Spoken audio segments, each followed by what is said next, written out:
Kalau kalian berpikir bagaimana Bang cara menghapus data pinjol, apakah bisa gitu kan? Oke, begini penjelasannya. Assalamualaikum warahmatullahi wabarakatuh. Balik lagi di channel Sales Pinjol. Channel ini akan membahas masalah seputar aplikasi pinjaman online dan permasalahan gagal bayar. Langsung saja nih tentang masalah data hapus pinjol gitu kan. Ya, yang jadi pertanyaan, mengapa sih si DC pinjol itu baik legal atau yang ilegal? Nggak kapok-kapoknya untuk menyebar data, ya. Bagaimana cara mengatasi masalah penyebaran data yang semakin meresahkan ini gitu loh. Oke, malah kita cari tahu ya. Pertama-tama, si DC pinjol yang nakal atau oknum biasanya yang nggak pernah menyebutkan aplikasi pinjol mana yang mewakili, ya kan? Kalau ditanya, bang, ini dari pinjol mana, nagih-nagih secara kasar, ini biasanya nggak bakal ngasih tahu gitu. Kalau yang nagihnya ke legal, bahkan biasanya si DC-nya malah pikir aja sendiri utang lu di mana, kan ngeselin ya. Nah, hal ini membuat mereka makin berani ya, terang-terangan menyebarkan data, bahkan melakukan penipuan dengan menghubungi orang terdekat atau kontak darurat yang tidak pernah kita masukkan ke oleh peminjam.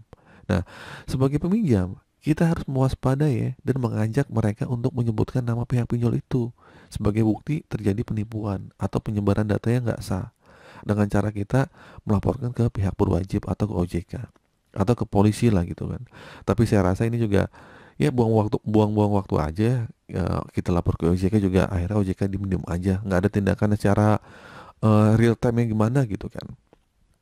Nah, selain itu, kita tuh harus memberitahu ya ke teman-teman kalau kita sudah telah disebar datanya. Kita kasih tahu ya, kita begini, kita minjol, atau bilang aja data kita emang dipakai buat sama orang lain yang tidak bertanggung jawab.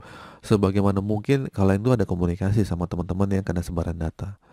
Jadi kalian tuh nggak boleh diem ya, nggak boleh diem atau pasrah dalam situasi ini. Kalian tuh harus tetap waspada dan bertindak sesuai dengan yang perlu dilakukan. Jadi perlindungan data itu sangat penting ya untuk menghindari penyebaran pribadi secara tidak sah. Pastikan untuk tidak memberikan data seperti nomor telepon, alamat, konfirmasi penting kepada orang lain yang tidak dikenal. Selain itu, kita bisa mengatur privasi di aplikasi media sosial itu. Nah, kalau kita emang sudah terlanjur, ya mau gimana lagi, gitu kan, emang seperti itu. Nah, terus tentang permasalahan bagaimana cara menghapus data pinjol. Intinya sih emang nggak bisa ya menghapus secara tiba-tiba menghapus. Kalau kalian pengen dihapus, kalian tuh harus melunasi dulu ya. Kalian harus melunasi hutang-hutang kalian, otomatis data kalian dihapus. Atau kadang, biasanya kalaupun udah utang kita sudah lunas, kita udah gak punya sangkutan di pinjol, tapi kadang ada aja orang yang tiba-tiba nagih. Ya, itu pakai data kita. Ya, kita nggak tahu ya, mungkin oknum-oknum pinjol itu, oknum-oknum desa pinjol itu, oknum dari pihak pinjol itu menggunakan data-data kita untuk pinjol atau seperti apa. Jadi untuk lebih waspada lagi, lebih baik kalau kalian punya pinjaman online dan sudah lunas, kalian nelpon deh ke pinjolnya untuk minta dihapus datanya, ya, dihapus secara permanen. Jadi terus kalian gak usah minjol-minjol lagi, karena namanya data kalian dipakai, data kalian disalahgunakan, itu bisa aja, ya, itu.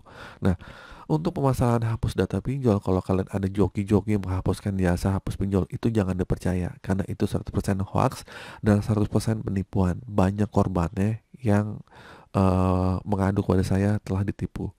Oke, itu saja teman-teman video kali ini. Semoga video ini bermanfaat. Akhir kata, Assalamualaikum warahmatullahi wabarakatuh.